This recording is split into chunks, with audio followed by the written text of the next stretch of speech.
There was a time when you didn't second-guess yourself so much.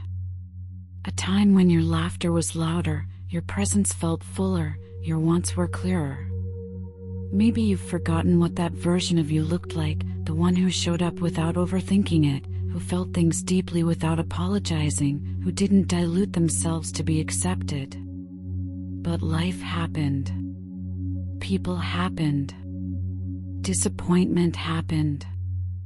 Somewhere along the way, you started shrinking, not all at once, but little by little. You made yourself smaller to make others comfortable. You stopped asking for what you needed. You convinced yourself it was easier to disappear a little each day than to be met with misunderstanding or rejection. And maybe it worked, for a while. Maybe you got through some hard things by not being fully present. But now, you feel it, the ache, the absence, the quiet question inside you that whispers, "Where did I go?" The self you abandoned isn't angry at you. That version of you, the one who once believed in something bigger, the one who had fire, softness, truth, they're still waiting. Not with blame, but with hope. They haven't left. They're just tucked away beneath all the ways you've had to survive. And now you're ready. Maybe scared, maybe unsure, but ready. Ready to feel again. Ready to choose yourself again. Ready to return. Because you deserve to come back. Not because you've earned it. Not because you've proven yourself. But because you were never supposed to leave in the first place. You've always been worthy of showing up fully, and that version of you is still in there, still holding space, still waiting for your permission to come home.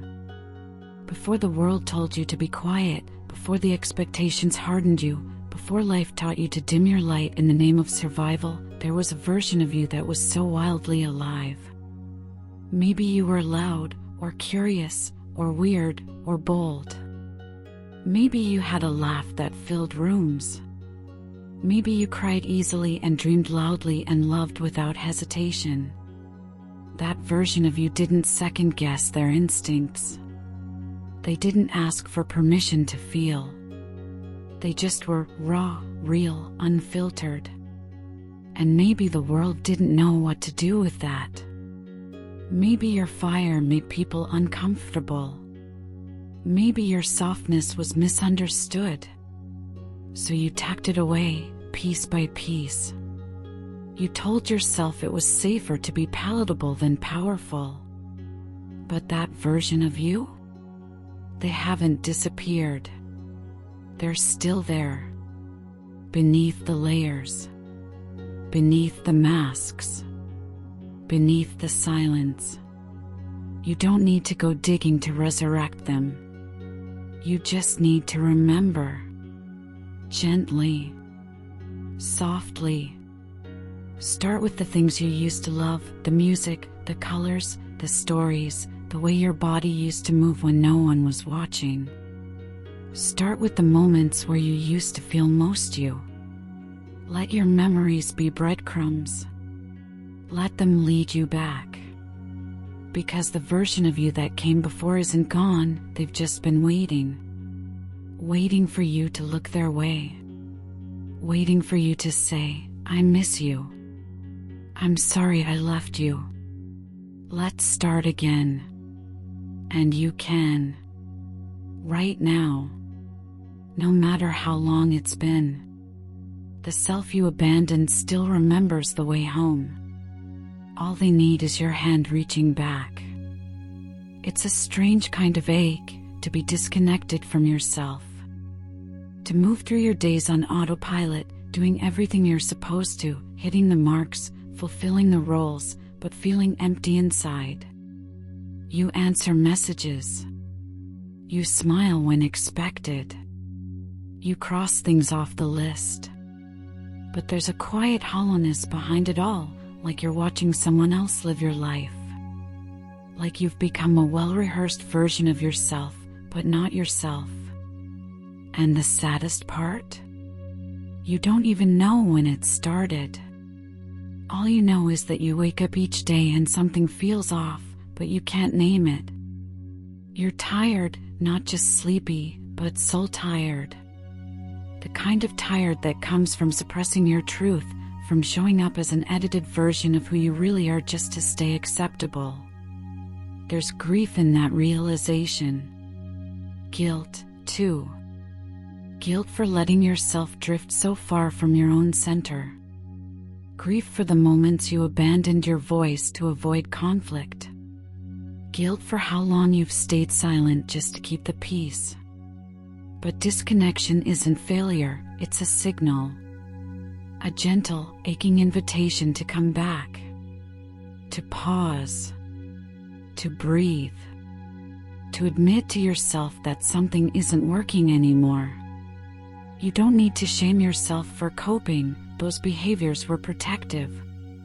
They kept you going when you didn't know how else to survive. But now you know. Now you feel it. And that feeling? It's the beginning of the return. It means you're still in there. And it means it's not too late to come home. You don't need to rush the return. You don't need to force it, clean it up, or make it look impressive. You're not here to perform your healing, you're here to live it. And living it means it might be slow. It might be awkward. It might not make sense to anyone else. But that's okay. Coming back to yourself isn't about perfection, it's about permission. Permission to be where you are. Permission to let your progress look like deep breaths and quiet mornings and unfinished thoughts. You don't owe anyone a timeline. You don't need to snap back into an old version of you. This is a beginning, not a performance. You are allowed to come back softly. You are allowed to come back unsure. You are allowed to come back imperfectly and still be whole. Healing begins in the smallest moments, when you choose presence instead of distraction, rest instead of pushing, truth instead of pretending. It begins when you listen to the part of you that says, I don't want to live this way anymore. When you let yourself feel again. When you ask yourself what you actually need. When you protect your peace, even when it disappoints others. The self you abandoned won't come back all at once. They'll return in fragments, in sparks of joy, in gut instincts you begin to trust again, in boundaries you finally set without apologizing. And each time you choose yourself, even in tiny, quiet ways, you're rebuilding that connection. You're proving to yourself that you're safe now. That you're worth coming home to. That your healing, even in its messiness, is sacred. No matter how long it's been, you are still worthy of coming home to yourself. You are not too far gone. You are not too much. You are not too broken to be loved by others, and most importantly, by you. The distance you feel from yourself isn't a measure of failure, it's a reflection of how deeply you've had to protect your heart. But underneath all the armor, the shame, the fear, you're still there. Quiet, maybe. Changed, of course. But not lost. The self you abandoned doesn't need you to be fixed, they need you to be present. To show up. To say, I see you now. I'm sorry it took this long, but I'm here. And that's enough. That's more than enough. That is where the healing begins. Coming back to yourself is not a finish line, it's a devotion. A choice you make every day.